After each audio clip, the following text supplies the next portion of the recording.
Hello guys, ganito ang buhay namin mag-asawa. Ayun siya, makain.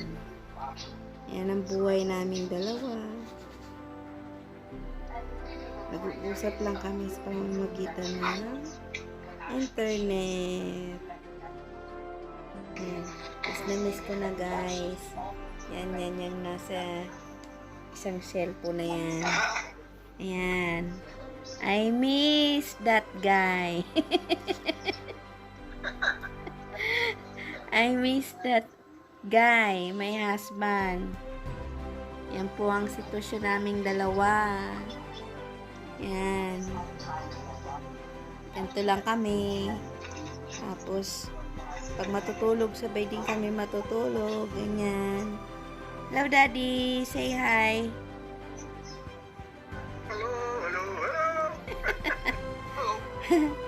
Yan ang buhay namin dalawa. Pagkagising sa umaga, magkasama kami. Ayan, para rin kaming magkasama. Yan na lang patayan ng cellphone. Tapos, minsan sabay kaming kakain. Ayan. Ayan. Ayan, nubo ka na, honey. Drink more water. Yan ang buhay namin. Sa umaga, sa gabi. Yan. Pag sa gabi dito, umaga naman sa kanya. Pero pilit niya bang yung sitwasyon namin dalawa parang pinagsasabay niya. Nakapagtulog ako, tulog din siya. At kapag gising ako, gising din siya. Pero sa sitwasyon niya na dahil nga gabi talaga sa kanila, hindi niya maiwasang antukin, yun, nakakatulog siya. Pero sinasabayan niya talaga ako sa pagtulog. Yan, lagi kami magkasama. Kung minsan na uubusan na kami ng sasabihin dahil lagi kami magkausap, lagi kami nagkikita. Yan. Yan. Miss na miss ko na yan. Yan. I miss that guy. I miss my husband. Miss na miss ko na siya, guys. Hindi ko alam kung kailan ulit kayo magkikita dahil sa pandemic, yung hindi ako makapunta sa kanya, hindi siya makapunta sa akin. Dahil sa pandemic, nagkaroon ng, yung natigil yung pagbisita niya dito at yung inaasikaso namin. At sana, pagdating ng panahon na magkasama kaming dalawa, kahit ba sabihin na dito na lang siya sa Pilipinas, mag-for good, magkasama kaming dalawa, ay masaya na ako. Sana nga dumating ang panahon na makasama ko na siya. Yan guys, ang buhay ko guys. Yan. Yan ang buhay ko dito. Kahit na nasa ibang bansa siya. Lagi kayong magkausap. Ayan, yan ang aking honey. Hello, honey! Hello, honey! Yan, nagsisimula na po kami mag-pray. Yan. Ganito po ang buhay naming dalawa. Yan guys. Kami ay magpipray ng aking husband bago kami matulog sa gabi. Bago ako umakyat sa taas, ay nagbabasa kami ng Bible. Kahit man lang 2 verse, tag-isa kami, isang verse sa akin at isang verse sa kanya. Ngayon, yan guys, katatapos lang namin magdasal ng aking honey. Ako ay aakyat na sa taas para magpahinga na dahil bukas ay subukan kong maaga magising para mag-umpisa na maglinis ng bahay, marumi ng bahay, ang aking alaga. Ayan. Teka, wala na sa akin siya. Ayan. Ito ang aking honey. Kasama ko na naman siya. Ayan. Akit na po tayo sa taas. Patay mo na yung ilaw. Ayan. Teka na. Uy, nandilim. Ang dilim. Ayan. Akit na tayo sa taas. Na una-una pa yung alaga ko. Yung aking may darling. Wala pa tulog sila. Si Uno kasi. Alam mo, gulo-gulo ng ating kwarto.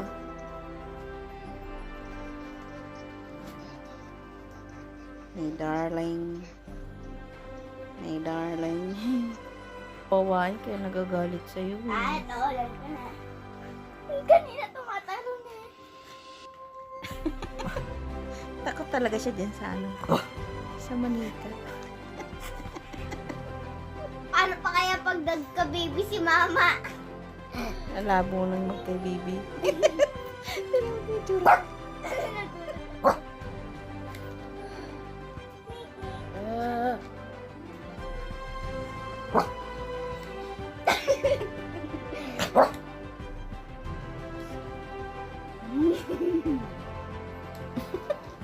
Aray ko, no? Nasasaktan naman ako eh. Uno, bebe. Sleep na. Aray ko, ba't nandito ka? Uy, ang gulo-gulo mo naman. Pumunta ka na sa pwesto mo. Asan ba yung pwesto mo? Ha? Oh, tawag! Ang taas talaga naman! Galing na, baby! Ganyan kaharot ang alaga namin bago matulog. Aray ko! Ala, nasaktan na ako. Ang sakit. Ang sakit ng kuko niya. Ang sasakit pa yun siya ginawa lahat sa akin, ba? Uno, lay down na. Lay down na. Sleep na. Uno, hinahanap niya si Prince. Bakit kaya wala dito si Prince? wala na yung ano mo dyan. Si body mo kasi Yeah! ini-istorbo mo lagi sa pagtulog. Oh. Patay mo na yung ilaw. Tulog ka na. Oh, And guys, general cleaning time tayo ngayon. Habang ako'y naglilinis na. Yan. Ito ang aking hangin. Yan. Linis time tayo na ngayon. General cleaning tayo. Kasi yung aking alaga, saan lang ito yung aking baby Uno. Is ka na dito? Nalampasan ko dito.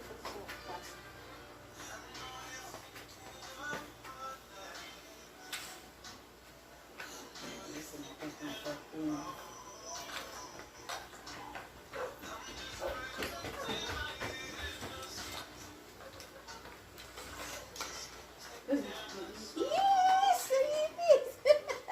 Mamamatay din yan, te. Ano mo lang. Pupunin na naman yun. Hindi nakita niyo yun. Ikaw, mukha ka talagang ipis. Kailan? Oh, laruan niya.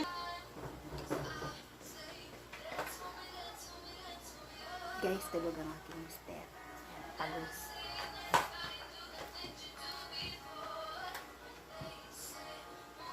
Gabi kasi sa kanila kaya natutulog siya.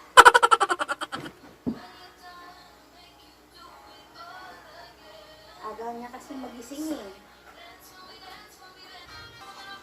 Ayan guys. Hirap talaga mag-ayos. Ayan. Magbakor-bakor tayo. Ayan. Para medyo mabango-bango yung bahay.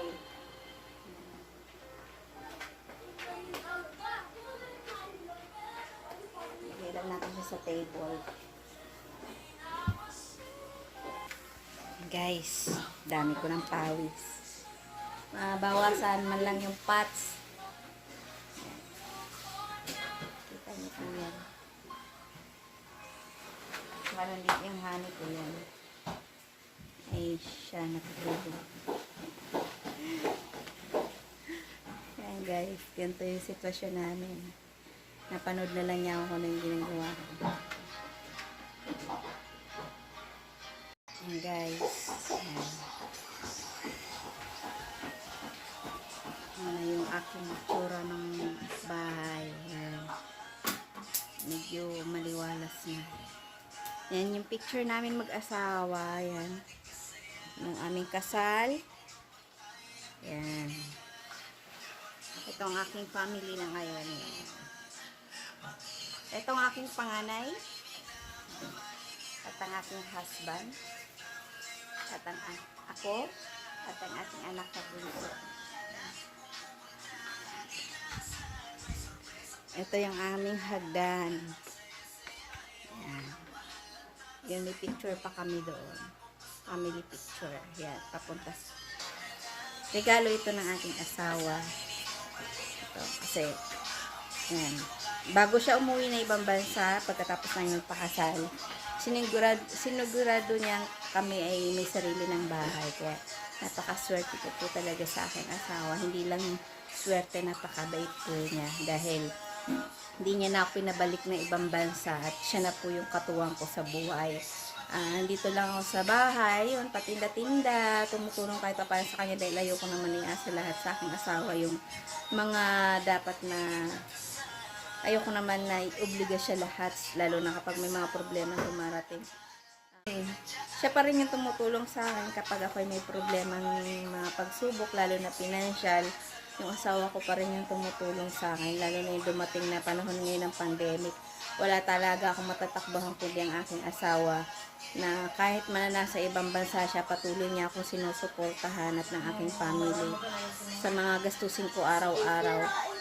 Alam ko napakahirap sa kanya dahil napakalayo niya, tapos yung patuloy niya ako sinusuporta. Napakaswerte ko talaga dahil nagkaroon ako ng asawang katulad. Tapos naming ikasal,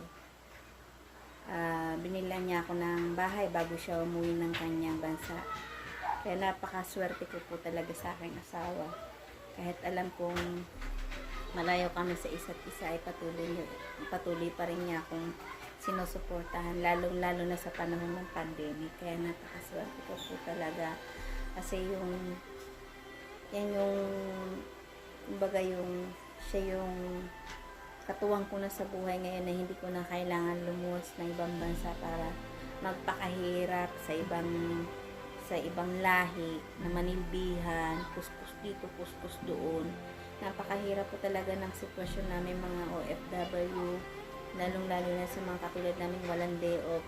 Halos 4 years ako nagpakahirap sa Saudi na walang day off, kundi lang wala kaming ginawa kundi maglinis ng bahay. Kahit wala yung mga amo namin ay patuloy pa rin kaming naglilinis. Tapos yun nga po na kahit napakalungkot dahil na malayo kami sa piling ng aking pamilya, ay yun, sila yung nagsisilbing lakas namin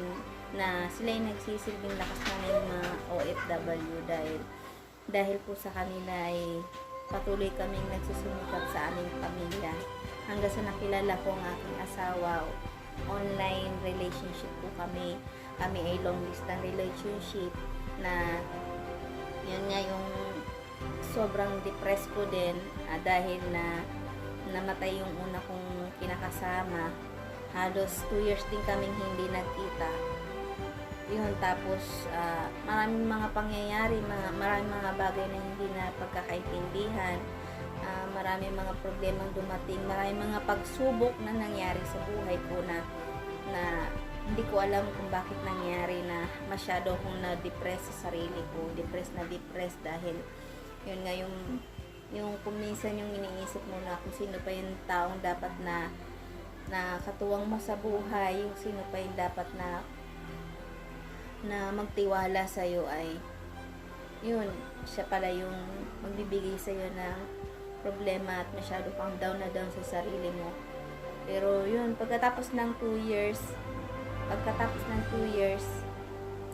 biglaan yung pag-uwi ko sa Pilipinas dahil ngayon namatay yung una kong asawa.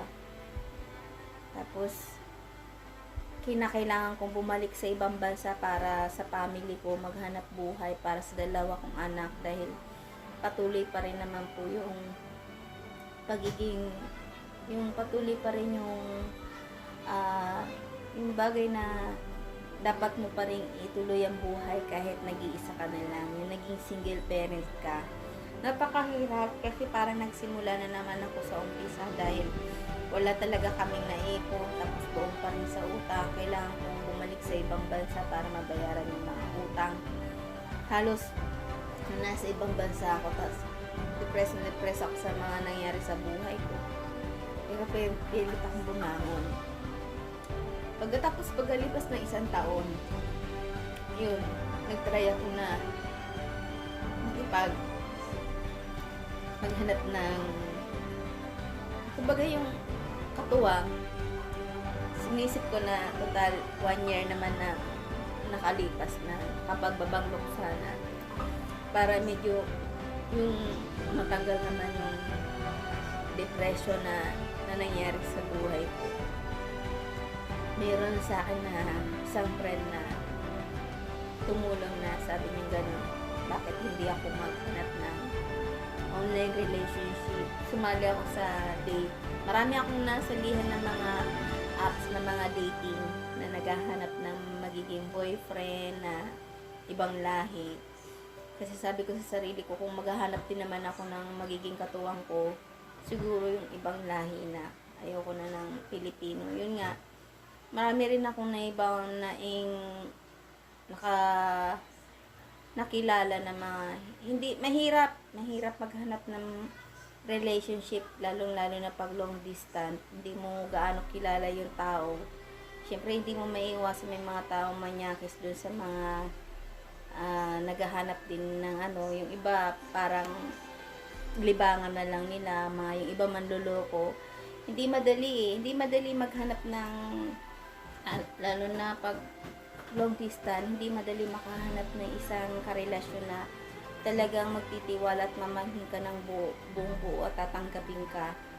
Tapos yun, parang sabi ko gano'n, ang hirap, sabi ko sa sarili ko, parang ang hirap na ako maghanap ng isang karelasyon na tatanggapin ka ng buong buo. Tapos na may anak ka, ganito ganyan, na nagtatrabaho ka sa ibang bansa. Parang sumusuko na rin ako sa sarili ko na makahanap pa kaya ako ng magmamahal sa akin. Hanggang sa meron akong isang sinalihan na apps ulit.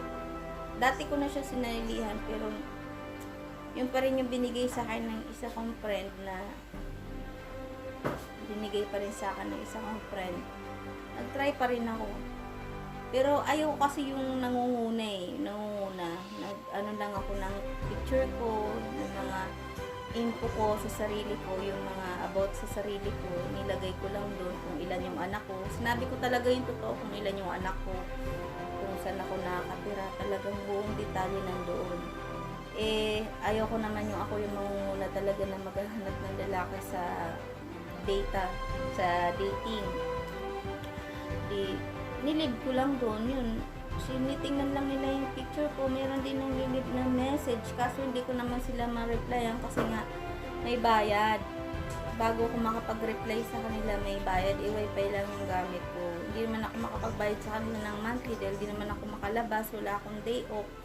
So iniisip ko, useless din. Hindi rin ako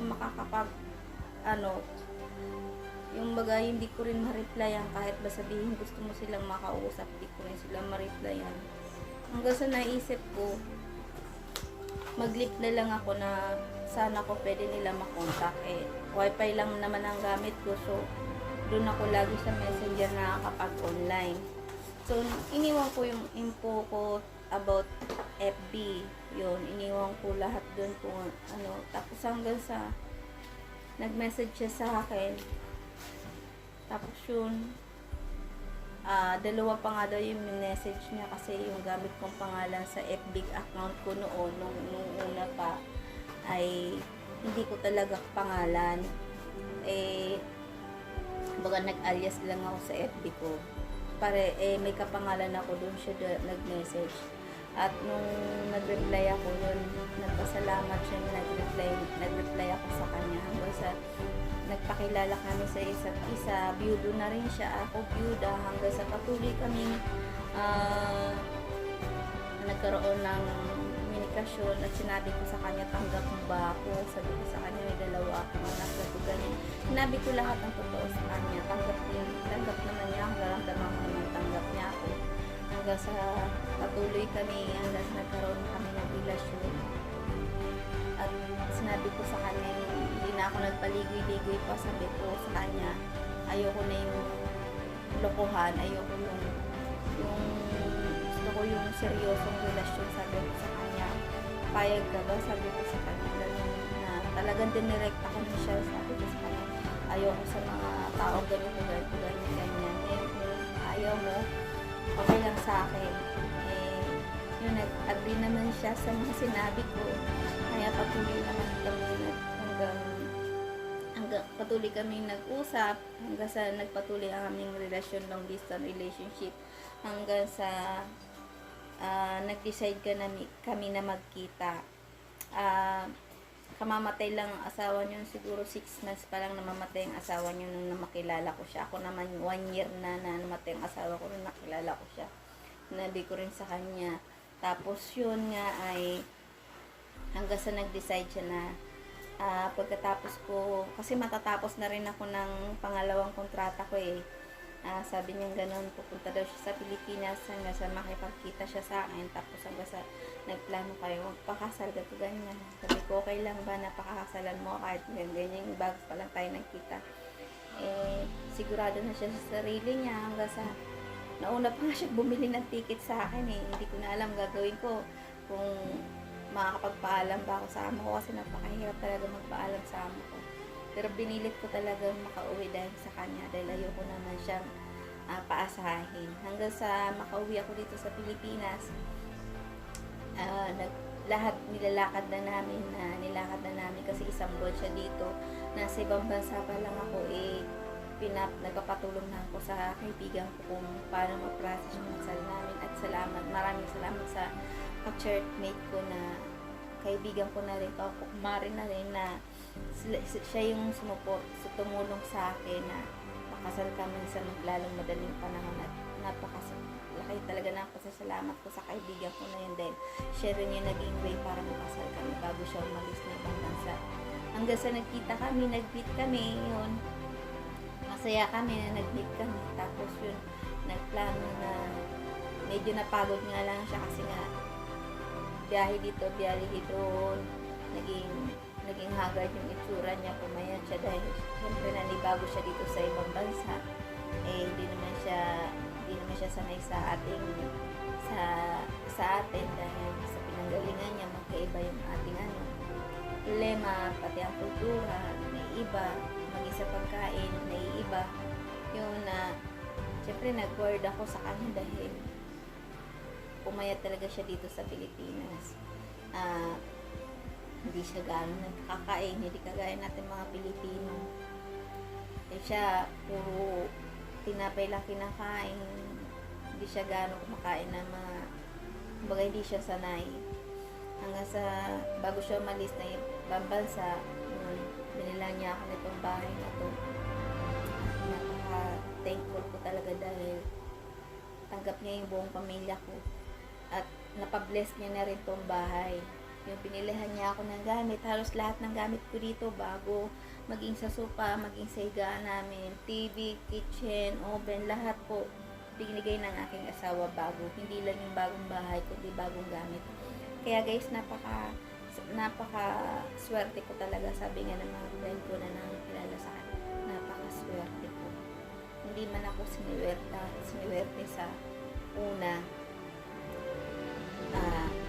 maswerte ako ngayon.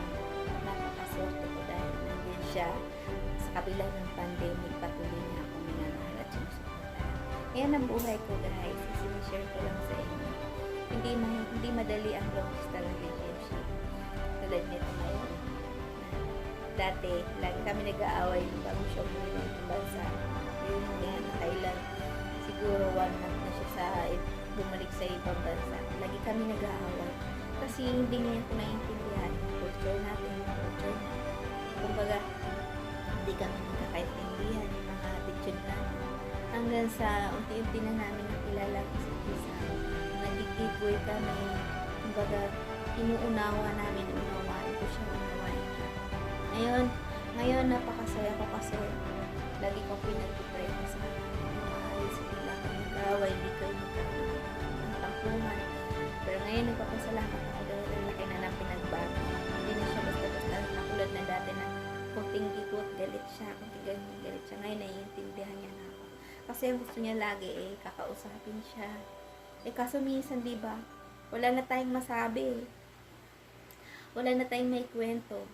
Kasi halos araw-araw naman kami nagkikita. Nakikita niya bawat galaw ko, kilos ko.